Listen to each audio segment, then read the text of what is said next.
Everyone, आज की video में हम पढ़ने वाले हैं friction, types of friction. Friction क्या होता है, फ्रिक्शन के type, static friction, kinetic friction. तो सबसे पहले होता है फ्रिक्शन। क्या होता है फ्रिक्शन? किसी भी सरफेस पे हम ब्लॉक बॉडी रखेंगे तो जहाँ पे फोर्स लगाएंगे वो उसके अपोजिट डायरेक्शन में लगता है। जैसे कि यहाँ पे हमने एक सरफेस लिया, रफ सरफेस सपोज करना है, इसके ऊपर एक ब्लॉक रख दिया, हमने यहाँ पे फोर्स अप्लाइड किया तो इसका कुछ एक मास था, हमने मास को m से डिनोट कर लिया, तो उसके अपोजिट डायरेक्शन में लगेगा फ्रिक्शन। अब हमने यहाँ फोर्स अप्लाइड किया तो ये जो बॉडी है वो मूव नहीं करती, खिसकती नहीं है। हमने एक कुछ अमाउंट लगाया फोर्स का तो ये बॉडी मूव नहीं करने लगी, तो हम कहेंगे टाइप ऑफ इनर्शिया। इनर्शिया में भी ऐसे होता था, हम किसी बॉडी पर फोर्स लगाते थे, वो बॉडी नहीं चलती थी बिकॉज क्योंकि उसका कुछ मास था, मास की वजह से उसका कुछ इनर्शिया था, तो वो बॉडी मूव नहीं करती। तो उसी टाइप ऑफ इनर्शिया का ही एक सेकंड वर्जन होता है जिसे हम फ्रिक्शन बोलते हैं। इसको हम एफ से डिनोट कर लिया। तो इस साइड में हमने फोर्स लगाया तो उसके अपोजिट डायरेक्शन में लगेगा फ्रिक्शन। ये कोई ब्लॉक था, एम था उसका मास, यहाँ पे हमने कुछ अमाउंट लगाया फोर्स का तो फ्रिक्शन हुआ। अब जो फ्रिक्शन होता है अप्लाइड फोर्स के वो पैरेलल में होगा सरफेस के। ये जो सरफेस है उसके हमेशा पैरेलल में होगा, परपेंडिकुलर नहीं हो सकता। फ्रिक्शन जो लगता है वो ऑलवेज पैरेलल होगा। अब होता है कि कोई बॉडी मूव नहीं कर रही तो वो ऑलवेज पूरे लाइफ टाइम के लिए तो रेस्ट पे नहीं रहेगी, वो मूव करने लगेगी। तो जब वो मूव करने लगेगी तब उसके ऊपर जो फोर्स लगेगा उसे हम बोलते हैं काइनेटिक फ्रिक्शन, सॉरी। और जो रेस्ट के ऊपर जो फ्रिक्शन लगता है उसको बोलते हैं स्टैटिक फ्रिक्शन। अब होता है कि हमने यहाँ फोर्स अप्लाइड किया, इस साइड में फ्रिक्शन लगा एफ से, इस साइड में जो फोर्स अप्लाइड कर दिया इस साइड में फ्रिक्शन लग गया। तो हमने अगर इस फोर्स को बढ़ा दिया तो तब भी ये बॉडी मूव नहीं कर रही है। इसका मतलब ये होता है कि इसके जो अपोजिट डायरेक्शन में है वो फ्रिक्शन भी उसी अमाउंट का है जहाँ पे इसने फोर्स अप्लाइड किया, जितने अमाउंट का उतने ही अमाउंट का हमारा फ्रिक्शन है। हमने कुछ अमाउंट फिर फोर्स का बढ़ा दिया फिर भी बॉडी मूव नहीं कर रही है, उसका मतलब है कि जो अपोजिट डायरेक्शन में जो फोर्स लग रहा है, फ्रिक्शन लग रहा है, वो क्या है, उसी अमाउंट का है। तो फ्रिक्शन यही होता है, तब तक वो बॉडी मूव नहीं करना चाहती तब तक वो होता है लिमिटिंग फ्रिक्शन, स्टैटिक फ्रिक्शन बोलते हैं। जब वो मूव करने लग जाएगी तब जो फ्रिक्शन लगता है उसे बोलेंगे हम काइनेटिक फ्रिक्शन। अब आता है always parallel to the surface. Surface के ऑलवेज पैरेलल होगा, always in the opposite direction, हमेशा अपोजिट डायरेक्शन में होगा। अगर हम लेफ्ट साइड में फोर्स अप्लाई करेंगे तो फ्रिक्शन राइट साइड में लगेगा, और राइट साइड में अगर हम फोर्स अप्लाइड करेंगे तो वो फ्रिक्शन लेफ्ट साइड में लगेगा। अब आता है it always start acting on the body there is tendency of relative motion. Friction तब लगेगा जब कोई भी बॉडी रेस्ट के ऊपर होगी, उसके ऊपर फ्रिक्शन नहीं लगता। जब वो बॉडी टेंडेंसी होगी उसकी मोशन, रिलेटिव मोशन की, तभी लगेगा। जैसे कि कोई बॉडी मूव करना चाहेगी तभी फ्रिक्शन लगेगा, अगर रेस्ट के ऊपर फ्रिक्शन नहीं लगता। अब आता है हमने कोई सरफेस मान लिया, ये उसके ऊपर एक ब्लॉक रखा है, इसके हम राइट साइड में क्या करेंगे, फोर्स अप्लाइड करेंगे तो इसके अपोजिट डायरेक्शन में फ्रिक्शन लगेगा। हमने लास्ट जो चैप्टर है उसमें पढ़ा था law of inertia. Law of inertia के अंदर न्यूटन्स के थर्ड लॉ पढ़े थे। उसके अकॉर्डिंग आया था कि हमारी जो बॉडी होती है उसके ऊपर कहीं ना कहीं फोर्सेस प्रेजेंट होते हैं। एक तो होता है ग्रेविटेशनल फोर्स और एक होता है नॉर्मल फोर्स।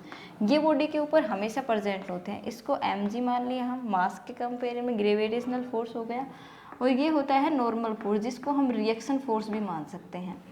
अब हमने पिछले वीडियो में पढ़ा था या पिछले चैप्टर में पढ़ा था कि जो इनर्शिया होता है वो हमने देखा होगा कि अगर उसका मास बढ़ा दिया जाए तो फोर्सेस जो अप्लाइड करते हैं उसकी जो कैपेसिटी है वो भी बढ़ती है। जैसे कि हमने फ्रिक्शन जैसे कि उसके मास के ऊपर डिपेंड करता है। जैसे कि हमने किसी के 2 किलो की अगर किसी चीज़ को हम फ्रिक्शन लगाएं, फोर्स लगाएं तो वो नहीं खिसकती। फिर हमने उसके ऊपर फोर्स लगाते हैं तो वो आसानी से खिसक जाती है। कंपेरिजन टू 2000 किलोग्राम की कोई चीज़ के कंपेरिजन में हम किसी चीज़ को ऐसे धक्का लगाएंगे, उसका मास अगर थोड़ा होगा तो वो क्या होगी, आसानी से खिसक जाएगी। अगर उसका मास ज़्यादा है, अमाउंट ऑफ मास ज़्यादा है, तो वो उसका फ्रिक्शन ज़्यादा लगेगा। तो ये होता है, ये जो डायग्राम है ये हमारा हॉरिजॉन्टल फ्रिक्शन के लिए होता है। जैसे कि हमने एक ब्लॉक ले लिया जिसके ऊपर हमने फोर्स को अप्लाइड किया तो उसका जो फ्रिक्शन है वो अपोजिट डायरेक्शन में लगा। ये फ्रिक्शन अपोजिट डायरेक्शन में लग गया, लेकिन उसके ऊपर दो फोर्सेस प्रेजेंट है, एक तो ग्रेविटेशनल फोर्स mg और एक होता है नॉर्मल फोर्स। जैसे कि इनर्शिया में पढ़ा था, हमारी कोई बॉडी है तो उसके ऊपर दो फोर्सेस हमेशा प्रेजेंट है, एक तो ग्रेविटेशनल फोर्स, एक नॉर्मल फोर्स। बिकॉज क्योंकि अगर एक फोर्स प्रेजेंट होगा, ग्रेविटेशनल फोर्स प्रेजेंट है, तो क्या होगा, हम अगर धरती पर ऐसे नहीं चल सकते, हम तो नीचे चले जाएंगे, क्योंकि ग्रेविटेशनल फोर्स प्रेजेंट है तो हम नीचे चले जाएंगे। क्यों नहीं जाते, क्योंकि जितना नीचे, जितने अमाउंट में फोर्स हमारा नीचे है उतना ही हमारे ऊपर भी है। तो उसका क्या है कि उसको हम नॉर्मल फोर्स मानते हैं, और जो नीचे होता है उसको हमने mg मान लिया। ये हमारा फोर्स अप्लाइड फोर्स था, ये हमारे पास फ्रिक्शन आया। अब टाइप ऑफ आते हैं, जैसे कि हमने लगाया इसके ऊपर कोई 2 न्यूटन का फोर्स लगाया इस ब्लॉक के ऊपर, अगर ये ब्लॉक नहीं खिसक रहा है इस साइड में, अगर ये मोशन में नहीं है, तो क्या होगा कि हमें क्या पता चलेगा कि इस साइड में जो फ्रिक्शन लग रहा है हमारे, वो भी कहीं ना कहीं 2 न्यूटन का है। फिर इस साइड में 2 न्यूटन का है, इस साइड में भी फोर्स है, जितना इस साइड में जिस अमाउंट में फोर्स है उसी अमाउंट में पीछे भी फोर्स है, तो ये ब्लॉक है वो नहीं खिसकेगा। दोबारा हमने उसके ऊपर लगाया 5 न्यूटन, कोई फोर्स लगा दिया इस अमाउंट में, तब भी ये बॉडी मूव नहीं कर रही है। इसका मतलब क्या है कि जो इसके अपोजिट डायरेक्शन में है वो भी कहीं ना कहीं 5 न्यूटन का फोर्स प्रेजेंट है। तो इससे समझ में आता है कि अगर हमारी कोई बॉडी, इनर्शिया में पढ़ा था, जब हमारी कोई बॉडी होती है तो उसका ना वो लाइफ टाइम तक रेस्ट में नहीं रह सकती, वो कहीं मूव करेगी किसी टाइम के अंदर। तो जो हमारा ये है फ्रिक्शन, ये इसकी वैल्यू के कंपैरिजन में अपनी वैल्यू को एडजस्ट कर रहा है। हमने 2 न्यूटन का फोर्स लगाया, इसने भी अपोजिट डायरेक्शन में 2 न्यूटन का फोर्स लगा दिया। हमने इस साइड में 5 न्यूटन का फोर्स लगाया, अप्लाइड किया, तो इसने भी अपना 5 न्यूटन का फोर्स लगा दिया। मतलब ये इसके कंपैरिजन में अपनी वैल्यू को एडजस्ट करता जा रहा है, लेकिन ये हमेशा के लिए तो एडजस्ट नहीं कर सकता। अगर ऐसे ही जो फ्रिक्शन होता है, जो फोर्स अपोजिट डायरेक्शन में जो अप्लाइड होता है, जो फोर्स हमने यहाँ पे फोर्स अप्लाइड किया, अपोजिट डायरेक्शन में भी एक फोर्स अप्लाइड होगा, तो वो क्या होता है कि वो लाइफ टाइम तक नहीं हो सकता। अगर ऐसा होता तो कोई ब्लॉक, कोई बॉडी कभी मूव ही नहीं करती, कभी मूव नहीं करती, सब कुछ रेस्ट के ऊपर ही होता। लेकिन इसकी ना कुछ लिमिट होती है, वो लिमिट किसके ऊपर डिपेंड होती है, मास के ऊपर। जिसका ज़्यादा मास होगा तो फ्रिक्शन उतना ही लगेगा, इनर्शिया उसका उतना ही होगा, अमाउंट ऑफ। तो इसकी कोई लिमिट है। हमने यहाँ पे 6 न्यूटन अगर फोर्स अप्लाइड कर लिया, सपोज करो कि ये 6 न्यूटन करते ही ये ब्लॉक अगर मूव करने लग जाता है, तो इसकी लिमिटिंग कितनी थी, 5 न्यूटन थी। यानी कि ये होता है, इसे हम बोलते हैं स्टैटिक्स। ये रेस्ट के ऊपर लगता है, लेकिन टेंडेंसी है मोशन करने की। ये जब तक टेंडेंसी नहीं होगी तब तक फ्रिक्शन नहीं लगेगा। इसकी टेंडेंसी मूव करने की, ये एक सरफेस है, तो अभी तो इस पोजीशन के ऊपर है, लेकिन उसके ऊपर हम फोर्स अप्लाइड करेंगे। अगर वो 6 न्यूटन के अंदर मूव करती है तो इसकी पोजीशन क्या हो जाएगी, चेंज हो जाएगी। चेंज हो जाएगी तब रिलेटिव मोशन का हमने जिक्र किया था। रिलेटिव मोशन यही होता है कि इसकी अगर हम फोर्स अप्लाइड करते हैं, इसकी अगर पोजीशन चेंज हो रही है तो क्या है, इसके अंदर मोशन की टेंडेंसी है, तो ही फ्रिक्शन अप्लाइड हो रहा है। ये होता है हमारा स्टैटिक फ्रिक्शन।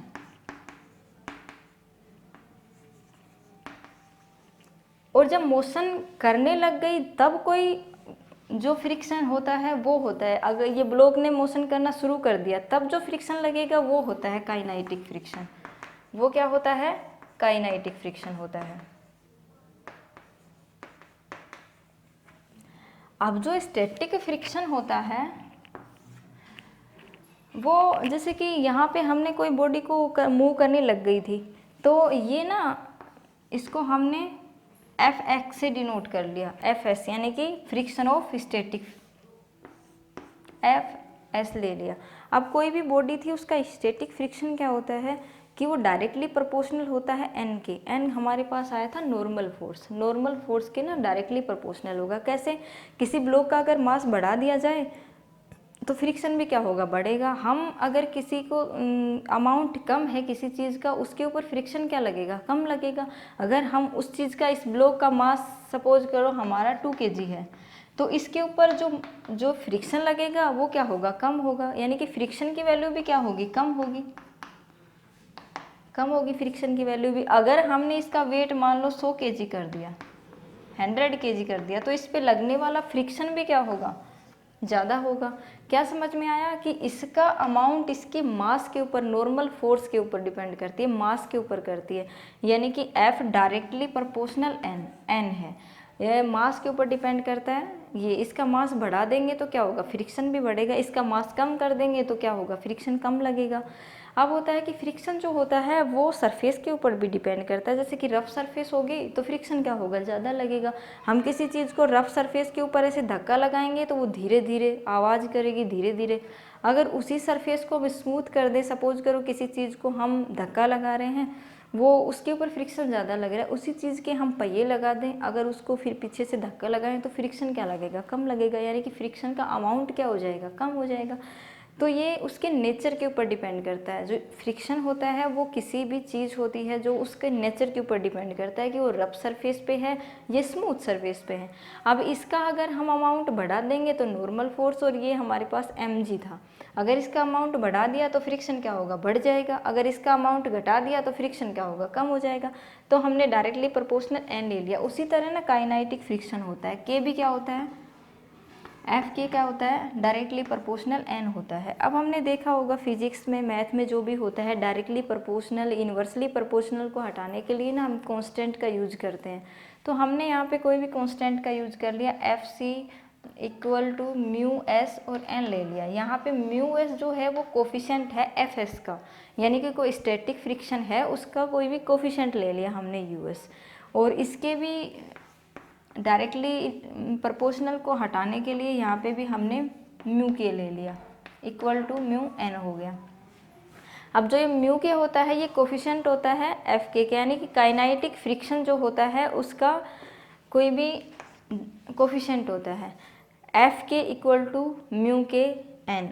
अब हम देखेंगे कि जो म्यू एस होता है यानी कि स्टैटिक फ्रिक्शन का जो कोफिशिएंट होता है वो ऑलवेज ग्रेटर होता है म्यू के काइनेटिक फ्रिक्शन के। कैसे, जैसे कि कोई भी बॉडी रेस्ट के अंदर होगी, उसके ऊपर जो फ्रिक्शन लगेगा उसका अमाउंट ज़्यादा होता है कंपेरिजन टू जब बॉडी मूव कर रही है, उसके कंपैरिजन में जो स्टैटिक फ्रिक्शन होता है उसकी वैल्यू ज़्यादा होती है। कैसे होती है, कोई भी चीज़ रेस्ट के ऊपर रखी है, कुछ भी चीज़ हमने सपोज करने एक बाइक मान ली, कोई भी बाइक है वो रेस्ट के ऊपर है, अगर हम उसको सरकाना चाहें, धक्का लगाना चाहें, खिसकाना चाहें तो क्या होगा, हमें क्या होगा, फ्रिक्शन ज़्यादा लगाना पड़ेगा। उसको अगर फोर्स अप्लाइड कर रहे हैं तो क्या होगा, उसको फ्रिक्शन क्या होगा, अमाउंट ज़्यादा होगी कंपेरिजन टू अगर बाइक चल रही है, अगर हम उसे रोकना है तो हम क्या करेंगे, ब्रेक अप्लाई कर देंगे, ब्रेक अप्लाई करते ही बाइक रुक जाएगी।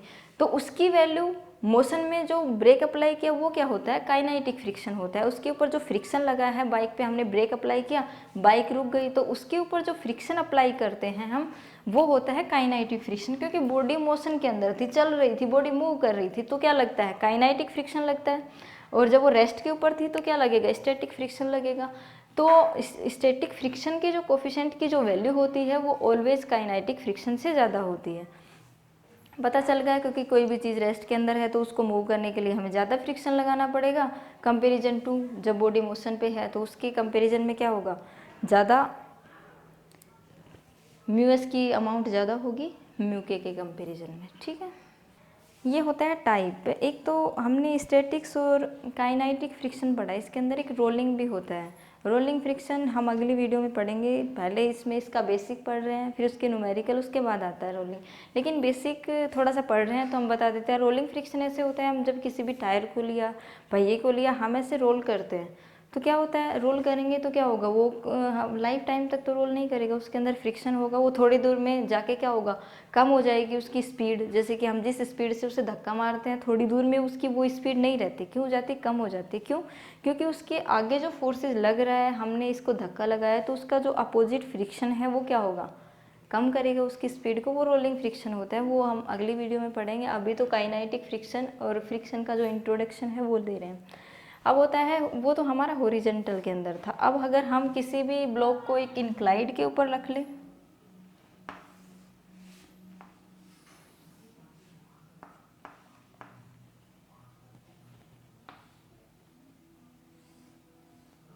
यहाँ पे हमने कोई भी ब्लॉक रख दिया, अब आप देखना, एक तो होता है डाउनवर्ड फ्रिक्शन, एक होता है अपवर्ड, इंक्लाइंड के अंदर पढ़ेंगे हम। हॉरिजेंटल पढ़ चुके, नॉर्मल फोर्स होगा इस साइड में, अगर राइट साइड में हम फोर्स अप्लाइड करते हैं तो अपोजिट डायरेक्शन में फ्रिक्शन होगा।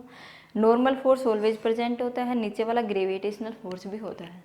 इंक्लाइंड के ऊपर अगर हम किसी ब्लॉक को रख दिए तो इसके अंदर ना हम स्टडी करते हैं, एक बार तो फ्रिक्शन राइट साइड में लगाएंगे, एक बार फ्रिक्शन किस में लगाएंगे, लेफ्ट साइड में। क्या फोर्स जिस साइड में लगाएंगे अपोजिट डायरेक्शन में, फ्रिक्शन अगर इस साइड में लगा रहे हैं, लगा नहीं रहे, फ्रिक्शन तो खुद हो रहा है अपोजिट डायरेक्शन, फोर्स इस साइड में लगाएंगे तो फ्रिक्शन इस साइड में होगा। अगर फ्रिक्शन फोर्स इस साइड में लगाएं तो फ्रिक्शन इस साइड में होगा। अब इंक्लाइंड के अंदर पढ़ते हैं कि कोई भी बॉडी है वो क्या आ रही है, डाउनवर्ड में आ रही है, इस साइड में आ रही है, तो फ्रिक्शन क्या लगेगा, ये लो आ गई, तो फ्रिक्शन किस साइड में लगेगा, इस साइड में लग जाएगा। अब हम देखते हैं कि बॉडी यहाँ पे थी तो क्या होगा, यहाँ पे थी तो हमारे पास नॉर्मल फोर्स था, आर मानेंगे इसको, बॉडी के ऊपर ब्लॉक के ऊपर ब्लॉक मान लिया, कोई भी इंक्लाइंड के अंदर है, इस साइड में हमारा फोर्स आ रहा है, इस साइड में फ्रिक्शन हो रहा है, मान लिया हमने, और आर हमारे पास है उसके ऊपर, तो ये लो, ये क्या हो गया, mg हो गया, mg हो गया हमारा, नीचे की ओर होता है mg हो गया। इसके परपेंडिकुलर में क्या होगा, ये लो हमने मान लिया, इसके परपेंडिकुलर क्या होगा, ये हमारा, हमें ये देखा हमने थीटा मान लिया, यहाँ पे था थीटा, ये हमने थीटा मान लिया। अब हमने पढ़ा है पहले भी इनर्शिया में, न्यूटन्स लॉ में, और उससे पहले भी पढ़ लिया हमने, मोशन इन स्ट्रेट लाइन के अंदर पढ़ लिया था, डिफरेंट टाइप। तो उसके अंदर हमने पढ़ा था कि किसी भी प्लेन के अंदर लेते हैं ना, तो इंक्लाइंड के अंदर ले लिया तो जहाँ पे थीटा एंगल होता है उसके बेस में क्या लेते हैं, हम कोस लेते हैं। तो हमारे पास mg थी, यहाँ पे हमने क्या ले लिया, mg कोस थीटा ले लिया, और इसके वर्टिकल में क्या लेंगे, हम साइन थीटा लेंगे, इसके वर्टिकल में हम क्या लेंगे, sine theta, mg sine theta ले लिया। अब इसको सोल्व करेंगे, डाउनवर्ड में आएगा तो mg इस साइड में, फ्रिक्शन फोर्स इस साइड में अप्लाइड होगा, डाउनवर्ड में फ्रिक्शन इस साइड में। अगर हमने अपवर्ड ले लिया तो क्या हो जाएगा, फ्रिक्शन तो फोर्स इस साइड में लगेगा और फ्रिक्शन क्या हो जाएगा, इस साइड में लगेगा। उसी टाइप में है जो ये वैल्यू होती है वर्टिकल क्या हो जाएगी, साइन थीटा लग जाएगी, और जो इसके बेस के साइड में है वो mg कोस थीटा लग जाएगी। तो इन सब से वही पता चलेगा, जो एफ मैक्सिमम निकालेंगे तो सबसे पहले हमें क्या करना होगा, हॉरिजॉन्टल में निकालेंगे। तो अगली वीडियो में हम इसके न्यूमेरिकल निकालने वाले हैं। तो न्यूमेरिकल में क्या होता है, हमें एफ मैक्सिमम निकालना होता है, एफ लिमिटिंग निकालेंगे। पहले हमें कोई भी सपोज करना है, कोई ब्लॉक दिया होगा, उसका हमें अमाउंट ऑफ फोर्स दिया होगा, अमाउंट ऑफ फोर्स, और हमारे पास हमें म्यू एस दे दिया होगा, और उसके बाद में हमने जो अप्लाइड किया है फोर्स या फ्रिक्शन अप्लाइड हो रहा है उसको सोल्व करना होगा, या हमें एक्सीलरेशन निकालनी होगी। तो इसका मतलब होता है कि हमें सबसे पहले उस ब्लॉक के ऊपर ना लिमिटिंग फोर्स देखना होगा, तभी पता चलेगा कि वो जो ब्लॉक है वो मूव करना भी चाहता है, नहीं करना चाहता, उसके अंदर टेंडेंसी है तो एक्सीलरेशन होगा, अगर उसके अंदर टेंडेंसी नहीं है तो एक्सीलरेशन कहाँ से होगा। तो हमें सबसे पहले लिमिटिंग फोर्स को जानना होता है, फ्रिक्शन को, सॉरी लिमिटिंग फ्रिक्शन पता ही है क्या होता है, जब तक बॉडी मूव करना नहीं चाह रहे, जब तक बॉडी में मोशन नहीं आता है और तब वो फ्रिक्शन लगता है, वो तो होता है लिमिटिंग यानी कि स्टैटिक फ्रिक्शन, और जब बॉडी के अंदर लग जाता है तो वो होता है काइनेटिक फ्रिक्शन। ठीक है, तो आज की वीडियो में हम फ्रिक्शन देखा, फ्रिक्शन क्या होता है, सरफेस होती है उसके ऊपर ब्लॉक रखते हैं तो जो सरफेस के हमेशा पैरेलल में होगा। फ्रिक्शन क्या होता है, सरफेस के ऑलवेज पैरेलल में होता है, परपेंडिकुलर में नहीं हो सकता। और जो फ्रिक्शन की जो डायरेक्शन होती है वो जहाँ पे फोर्स अप्लाइड करेंगे जिस डायरेक्शन में, उसके ऑलवेज अपोजिट डायरेक्शन में होगा फ्रिक्शन। दूसरा हमने पढ़ा था कि फ्रिक्शन तभी होगा जब बॉडी मोशन में आना चाहेगी, यानी कि उसके अंदर टेंडेंसी होगी मूव करने की, ये था। उसके बाद में हमने दो टाइप पढ़े थे, एक स्टैटिक एक काइनेटिक। स्टैटिक होता है लिमिटिंग फ्रिक्शन, और काइनेटिक होता है मोशन में जो फ्रिक्शन लग रहा है वो।